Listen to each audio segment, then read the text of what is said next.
I am Karthik Sharma and with me is my friend Himanshu Singh. He is holding the camera for you and we are making this project of smart motion control system. Over here what we are doing is we are moving this robot with the help of this remote control and we are making sure that it does not hit the obstacle. Over here we are taking all this red part as the obstacle, this wall thing, and we are driving it with the help of this manual remote and taking the data with the help of this webcam, image processing it and sending the data wirelessly with the help of a Zigbee module to the robot so as to change its direction accordingly. Say if the robot is going to hit this wall, it will turn back and will not hit this wall. Similarly, if it is coming this side, it won't hit the back wall. So I'll show it to you after I discuss the whole apparatus. First of all, I'll start with this remote. This remote is not something special. It is basically use of two switches so as to make sure how the current is flowing when it is pressed. And then I am making use of the Zigbee module so as to communicate wirelessly. I am making use of this webcam as I told you earlier. And robotic part of this robot, I'll tell you that we are powering it with the help of couple of batteries, a motor driver, an Arduino, and obviously we are doing the image processing part on the MATLAB code on this laptop. So now I'll demonstrate it to you and here is the code, I'll run it for you. Yes.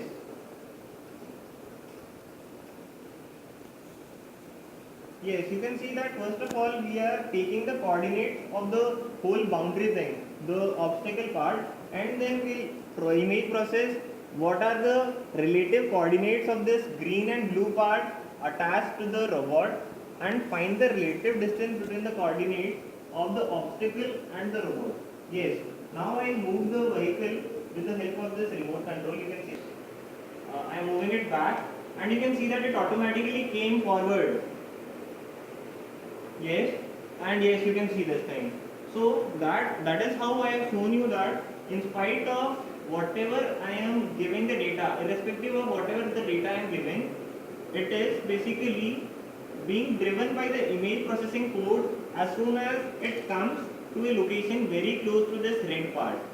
So that is how it works, and why we worked actually on this project was the point of view was to make sure that in case of industries, as you might have found nowadays, most of the cases robots are being used to do the all sort of tasks in the industries. So it is quite likely and quite probable that two or more robots may hit some obstacle while working. So our idea was to make sure that they don't hit any sort of obstacle.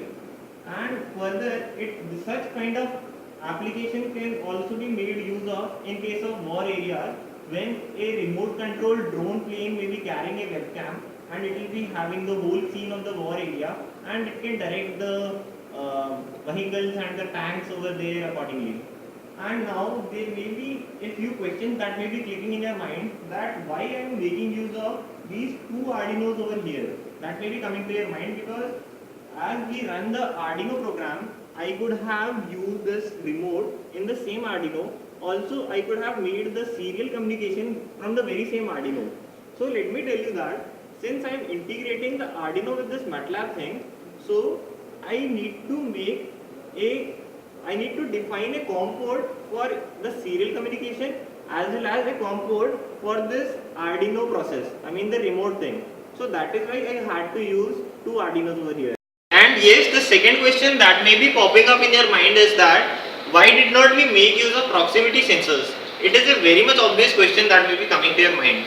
So the thing is that when a robot is working in an industry, it does not have to consider everything as an obstacle. Say if this robot goes to some other robot and it has to make some sort of transaction, or maybe it is going to some desk and it has to place something or take something, then it does not have to consider it as an obstacle.